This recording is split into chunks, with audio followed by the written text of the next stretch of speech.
Hello, everyone. My name is Elise Fosnight. I am a PA specializing in urology and sexual medicine, and I am also a consultant for Aeroflow Urology. And I'm really excited to talk to you all today about a postpartum survey that Aeroflow put on and talk to you a little bit about some questions that actually came up from this survey.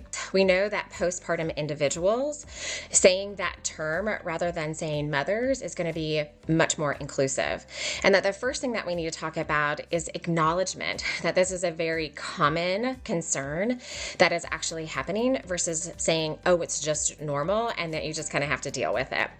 And so most of the time, people also think that it's normal then for them to leak urine on themselves or even to leak stool.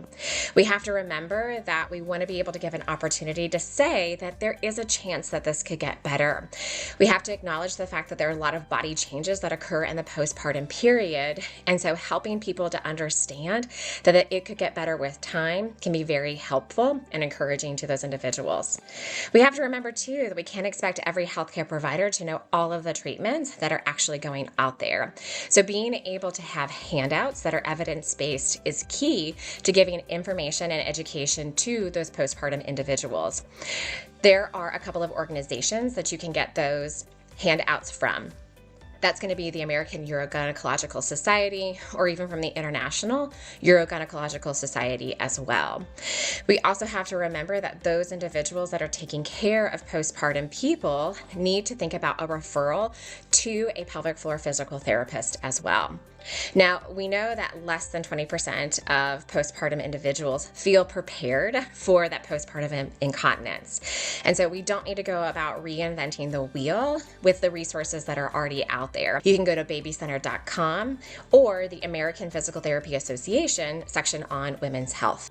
But again, we need to make sure that we are addressing this postpartum incontinence, and that if there is another concern that is actually more important. For instance, if somebody is having high blood pressure, it's going to be important for us to address that high blood pressure first before we actually address that urinary incontinence. It's also really helpful to know the difference between urinary incontinence pads and pads that are used for the menstrual cycle or for periods. Now, healthcare systems ensure that information about incontinence management is accessible and easily understood by these new individuals.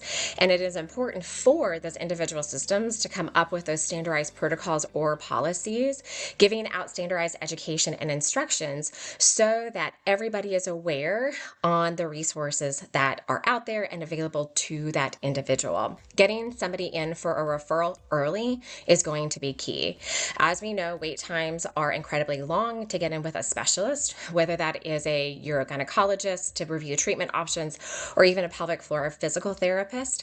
And we know that not every place has those. So accessibility, especially when it comes to wait times or having to drive and get to someplace, can be really difficult. So if somebody is trying to do chores, they're trying to engage in social activities, and they sneeze and laugh, or they're trying to incorporate exercise back into their routine and they're having that incontinence, and that we need to go beyond just doing Kegels. And that is where you're going to have the specialist, like a pelvic floor therapist, come in and really help out that individual. 71% of mothers feel anxious, stressed, or self-conscious due to that incontinence. And mental health therapists can play a big role in helping that individual overcome that. Having open and honest communication is going to be really key, and letting people know as a healthcare provider that we can refer and that mental health therapists are also another good resource. Encouraging patients to be open and honest about that and seeking support from support groups is another great way to support your patients. Lastly, I want to talk about the healthcare industry's lack of assistance towards individuals in this period of postpartum incontinence. We need more investment in treatment options and referral sources, and having more opportunities for physical therapists to go on and get training in pelvic floor therapy. We have to think about the accessibility and the wait times that are happening with this also. By investing in this concern, we are going to be able to tackle these issues sooner, improve the care and quality of these individuals going through that postpartum experience, and helping to decrease a lot of the psychological impact that they are experiencing.